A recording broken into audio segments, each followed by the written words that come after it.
Almost 11 o'clock Eastern Time, and here are your headlines. Wisconsin voting now. Bernie Sanders has momentum, and he says Hillary is nervous. We have Ed Klein on the show. He's the man who wrote the book on the Clintons. In just a few minutes, he's coming on talking about Hillary's behavior on the campaign trail. Don't miss that. And Donald Trump brings his wife Melania on the campaign trail, attempting to sway the women's vote. The vast majority of women at this moment do not like Donald Trump. He's also revealing his plan to have Mexico pay for the wall, threatening to cut off the billions of dollars that immigrants send back to their families in Mexico. Yeah, that's leverage. Third hour, Varney and Company. It starts now.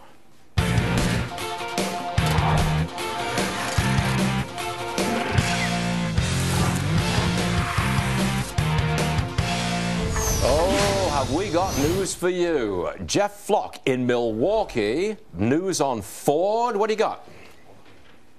Exploding right in the middle of this campaign. Here at the Fox Business Network, learning that Ford announcing this morning that it will build a $1.6 billion plant to make small cars in Mexico. It'll take place in the central Mexican town of San Luis Potosi. I pronounced that correctly, by the way. They will create 2,800 new jobs in Mexico. As you know, this has been an issue in the campaign. Donald Trump criticizing specifically Ford for its plans to move to Mexico. Ford would point out, though, that it has invested $10 billion in U.S. plants over the course of the current UAW contract. They've added 25,000 jobs in the U.S., in addition to now these 2,800 jobs in Mexico, and that they made more vehicles in the U.S. last year than any of their competitors, GM, Fiat Chrysler, and the rest. And they are also beaten by GM in Mexico in terms of the number of vehicles that they make in Mexico. GM makes more vehicles in Mexico than Ford does. But right here in the middle of this campaign, wow. It's the timing, isn't it? Right Big there, news. bang, in the middle of the Wisconsin vote, out comes Ford. We're building a plant in Mexico. How's that going to go down? Jeff Flock, good stuff. Thanks for joining us. Joining us now, co-host of After the Bell, Melissa Francis, and as always, Liz McDonald and Adam Shapiro. Melissa, Ford heading to build a plant, a new one, in Mexico. Grist for Donald Trump's mill. It really is. I mean, it's perfect fodder for him when you look at the trade-off. I mean, we have cheaper energy in this country right now because we have come up with fracking. There isn't a reason why this should be done. They could be doing this in Southern California, they could be doing it in Arizona, but they haven't made it easy for companies to be here, and that's part of the problem. I mean, between labor rules and wages, they would prefer to have jobs, have factories here in the U.S. where they can more closely watch the factory line and watch the product that's being produced. Any CEO will tell you that, but they have to go with the cost trade-offs, and they choose Mexico. I'm doubtful that anybody could build a car factory in Southern California.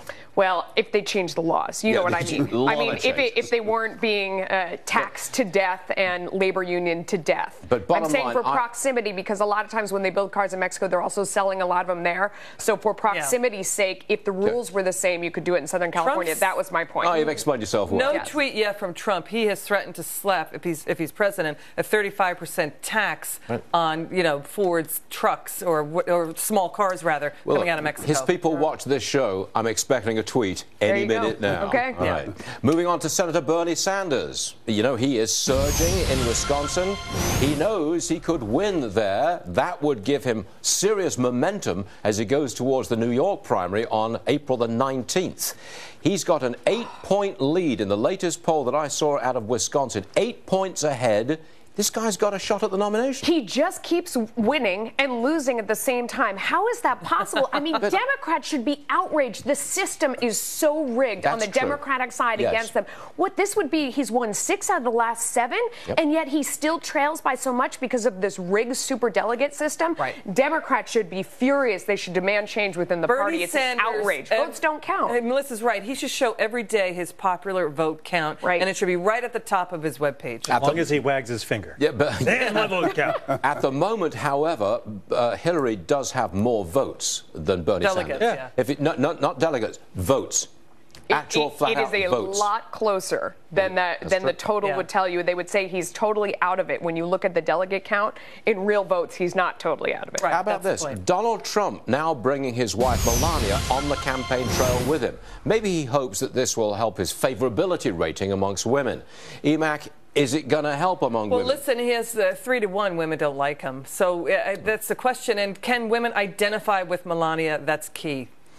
So is that a yes or a no? I'm not sure. I'm taking a wait and see. I'm not sure it will resonate. On the fence? On the fence, that's right. It'll help. She gives him a softer side. You saw in the video clip you played earlier that they talk about you need to be more presidential. Thank you. An opinion. Yeah, see, Liz, you know. Yeah. It can't, I mean, it can't hurt at this point. Plus, she's a legal immigrant. I mean, that's interesting in and of itself when she talks about how she became a U.S. citizen. I mean, that's a whole other dimension. It can't hurt women. I don't know what could. People who come to this country and become citizens. There you go. Productive members of society. That's right. We should encourage them. Yes. Now this. Donald Trump has explained his plan for how Mexico is going to pay for the wall that he wants to put up at the border. What's the plan, Adam? The plan for the border? No, I'll tell you what it is. I'm totally lost on this one. Okay. He's going to threaten to halt the payment of, how immigrants come to America and they send money back home. He's going to threaten to halt that flow of billions of dollars going to Mexico, using that as leverage and say, you're not going to get the money. So he's going to stop banks. You pay for the wall. We were talking earlier that the president can't just change the law, and if the law allows banks to transfer under the money, Patriot Act. Actually, under the Patriot Act, you have to know who is on the other side of every bank transaction so they can protect against terror. And he has found what he thinks is a way to do this using that act. I mean, it's interesting. But will the money be used to pay for the wall if it stops? No, it's to leverage. He says, we'll stop the money flow unless you agree to pay. That's leverage. I mean, what he's talking about here is applying economic pressure, which is interesting. I mean, it's something that he understands very well. There are lots of things we could do. I mean, we give a lot of aid to Mexico. We could halt that aid to pay for the wall. You talk about E-Verify. What if you punished employers and you told them you were going to take half of the profit they made from the workers they had hired illegally? There are smart financial ways to stop this behavior and incent people to do the other. Yes, I can't get a word in edgewise when you're on this show. You said you want someone with an opinion who comes with information. I brought it. I did my homework, Stuart. I was about to say, it sounds like you're in favor of build the wall. I don't know if I'm in favor of build the wall. I happen to be an economist who believes that more labor and more consumers is better for the economy. When you have people who are coming, though, and are taking from the system and not paying taxes, that changes things. I think you welcome people here, but they have to pay their taxes and pay for what they're using. Dear Lord, what did I ever ask? You asked, I answered, Stuart. What do you want? That's the answer. Listen to this. Tonight on the Fox Business Network, special coverage of the Wisconsin primary. It starts at 7. Melissa, I don't think you're going to be there. No, I've already talked too much already. I've used my word count for the day on this network. I'm done. I got a corporate story. Corporate story of the day, if you like. Check the stock price of Twitter. Starting this year, they will begin live streaming some NFL games. I think it's on a Thursday night. Here we go again. Melissa, what are you going to say about this? Wow, I can't imagine watching my football on Twitter. I think I'm a little too old for that. I do know that the young people out there, they only watch everything online, and we just have to provide great content in order to compete, Stuart. But you can, the key is that you can airplay it. You can stream it from the phone to a bigger screen in your apartment where you're not paying for cable. And as we talked about last hour, this makes Twitter far more attractive to a potential buyer because we don't know the deal. We don't know how much Twitter is really going to be losing in this contract. That's true. Because we don't know what the ad rates are going to be. Apparently, Adam's Twitter was one of the young 3%, people. now it's down. Yeah, he's got it down. That ends today's rapid fire.